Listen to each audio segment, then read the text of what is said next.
ಇನ್ನು ಕಳೆದ ಲೋಕಸಭಾ ಚುನಾವಣೆಯಲ್ಲಿ ಕೇವಲ ಒಂದೇ ಒಂದು ಸೀಟಿಗೆ ಮಕಾಡೆ ಮಲಗಿದ್ದಂತ ಕಾಂಗ್ರೆಸ್ಗೆ ಈ ಬಾರಿ ಗೆಲ್ಲುವಂತ ಹುರುಪು ಬಂದುಬಿಟ್ಟಿದೆ. ತಲೆ ಕೆಳಗಾದ್ರೂ ಪರವಾಗಿಲ್ಲ, ಆಕಾಶ ಭೂಮಿ ಒಂದಾದ್ರೂ ಪರವಾಗಿಲ್ಲ, 20ಕ್ಕೂ ಹೆಚ್ಚು ಲೋಕಸಭಾ ಸ್ಥಾನಗಳನ್ನ ಗೆಲ್ಲೇಬೇಕು ಅಂತ ಕಾಂಗ್ರೆಸ್ ಹಗಲು ರಾತ್ರಿ ಬೆವರು ಸುರಿಸ್ತಾ ಇದೆ. ಈ ಕಾರಣಕ್ಕೆ ಗೆಲುವಿನ ಕುದುರೆ ಹತ್ತೋದಕ್ಕೆ ಸಿದ್ಧವಾಗಿರುವಂತಹ ಕಾಂಗ್ರೆಸ್ ತನ್ನ ಅಭ್ಯರ್ಥಿಗಳ ಶಾರ್ಟ್ ಲಿಸ್ಟ್ ಅನ್ನ ಮಾಡಿಕೊಂಡಿದೆ.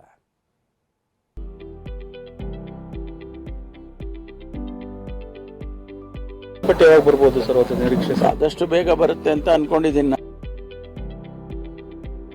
ಆದಷ್ಟು ಜಾಗ್ರತೆ ಮಾಡ್ತೀವಿ.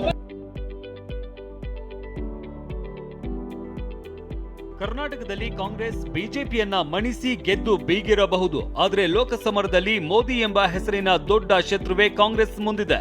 ಹೀಗಾಗಿ ಮೋದಿ ಅಲಿಯನ್ನ ಕೆಡವಿ ಮತದಾರರ ಮನಗೆದ್ದು ವಿಜಯದ ಮಾಲೆಯನ್ನ ತನ್ನ ಕೊರಳಿಗೆ ಹಾಕಿಕೊಳ್ಳಬೇಕು ಅಂತ ಕಾಂಗ್ರೆಸ್ ಅಖಾಡದಲ್ಲಿ ಗೆಲ್ಲುವಂತಹ ಹುರಿಯಾಳುಗಳನ್ನ ಹುಡುಕ್ತಾ ಇದೆ. ಇದರ ಭಾಗವಾಗಿ ಸಂಭಾವ್ಯ ಅಭ್ಯರ್ಥಿಗಳ ಪಟ್ಟಿಯನ್ನು ಸಿದ್ಧ ಮಾಡಿಕೊಂಡಿದೆ.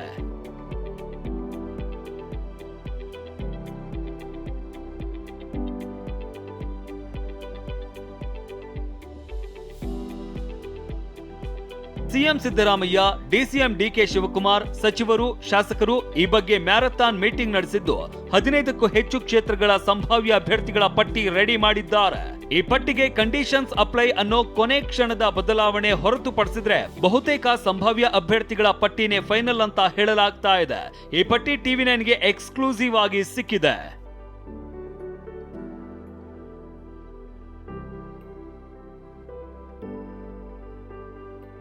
ಪ್ರಮುಖವಾಗಿ ಕೋಲಾರ ಕದನ ಕಣದಲ್ಲಿ ಕೆಎಚ್ ಮುನಿಯಪ್ಪ ಅಥವಾ ಚಿಕ್ಕಪೆದ್ದಣ್ಣಗೆ ಟಿಕೆಟ್ ಸಿಗುವ ಸಾಧ್ಯತೆ ಇದೆ. ಇಷ್ಟೇ ಅಲ್ಲ, ನರಸಿಂಹರಾಜು ಹೆಸರು ಕೇಳಿ ಬಂದಿದೆ. ಮೈಸೂರು ಕೊಡಗು ಲೋಕಸಭೆಗೆ ಕೆಪಿಸಿಸಿ ವಕ್ತಾರ ಎಂ ಲಕ್ಷ್ಮಣ್ ಅಥವಾ ವೈದ್ಯ ಸುಶ್ರುತ್ ಗೌಡ ಹೆಸರು ಮುಂಚೂಣಿಯಲ್ಲಿದೆ.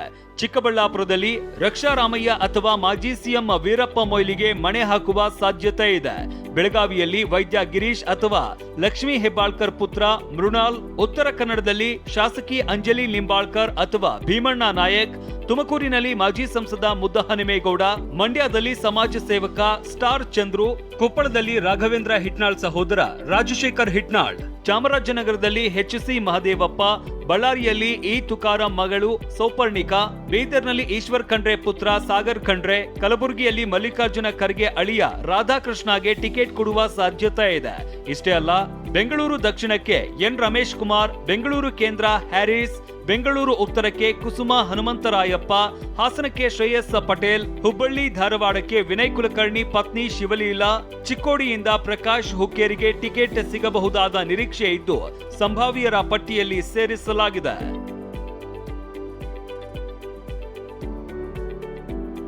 ಸದ್ಯ ಇದು ಅಂತಿಮ ಅಭ್ಯರ್ಥಿಗಳ ಪಟ್ಟಿಯಲ್ಲ. ಹಳೆ ಮೈಸೂರು ಭಾಗದಲ್ಲಿ ಕಾಂಗ್ರೆಸ್ ಸಹಜವಾಗಿ ಜೆಡಿಎಸ್ ಬಿಜೆಪಿ ಎದುರಿಸಿ ಗೆಲ್ಲಬೇಕಾಗಿದೆ. ಹೀಗಾಗಿ ಕಾಂಗ್ರೆಸ್ ಜೆಡಿಎಸ್ ಬಿಜೆಪಿ ಪಟ್ಟಿ ನೋಡಿಕೊಂಡು ತನ್ನ ಸ್ಟ್ರಾಟಜಿ ಬದಲಾಯಿಸಬಹುದು. ಶಾರ್ಟ್ ಲಿಸ್ಟ್ ನಲ್ಲಿ ಇರುವ ಅಭ್ಯರ್ಥಿಗಳ ಜಾಗಕ್ಕೆ ಹೊಸ ಮುಖಗಳೇ ಬಂದು ಸೇರಬಹುದು.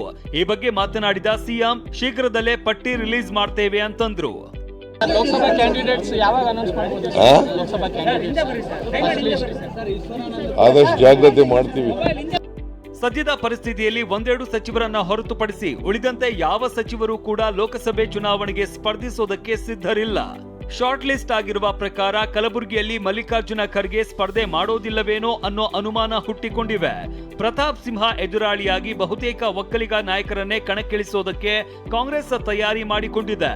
ಮಂಡ್ಯದಲ್ಲಿ ಸುಮಾಲತರನ್ನ ಕರೆತರುವ ಬಗ್ಗೆ ಬಹುತೇಕ ಕೈ ನಾಯಕರಿಗೆ ಒಲವು ಇದ್ದಂತಿಲ್ಲ. ಪ್ರಹ್ಲಾದ್ ಜೋಶಿ ಪವರ್ ಕಡಿಮೆ ಮಾಡೋದಕ್ಕೆ ವಿನಯ್ ಕುಲಕರ್ಣಿ ಪತ್ನಿ ಶಿವಲೀಲಾ ಕುಲಕರ್ಣಿ ಕಣಕ್ಕಿಳಿಸುವ ಸಾಧ್ಯತೆ ಇದೆ. ಉತ್ತರ ಕನ್ನಡ, ಮಂಗಳೂರು ಲೋಕಸಭಾ ಕ್ಷೇತ್ರದಲ್ಲಿ ಕಾಂಗ್ರೆಸ್ ಅಭ್ಯರ್ಥಿ ಹುಡುಕಾಟ ಮಾಡ್ತಾ ಇದೆ. ಎಲ್ಲವೂ ಅಂದುಕೊಂಡಂತೆ ಆದ್ರೆ ಫೆಬ್ರವರಿ ಅಂತ್ಯದ ವೇಳೆಗೆ ಕಾಂಗ್ರೆಸ್ ತನ್ನ ಮೊದಲ ಪಟ್ಟಿ ರಿಲೀಸ್ ಮಾಡಿದ್ರೂ ಮಾಡಬಹುದು. ಏನೇ ಹೇಳಿ, ರಾಜಕೀಯದಲ್ಲಿ ಒಂದು ನಿರ್ಣಯ ಶಾಶ್ವತ ಅಲ್ಲ. ರಾಜಕೀಯ ನಿರ್ಣಯ ಕ್ಷಣದಿಂದ ಕ್ಷಣಕ್ಕೆ, ಲೆಕ್ಕಾಚಾರದಿಂದ ಲೆಕ್ಕಾಚಾರಕ್ಕೆ ಬದಲಾಗುತ್ತೆ ಅನ್ನೋದು ಮಾತ್ರ ವಾಸ್ತವ. ಪ್ರಸನ್ನ ಗಾಂವ್ಕರ್, ಟಿವಿ9, ಬೆಂಗಳೂರು.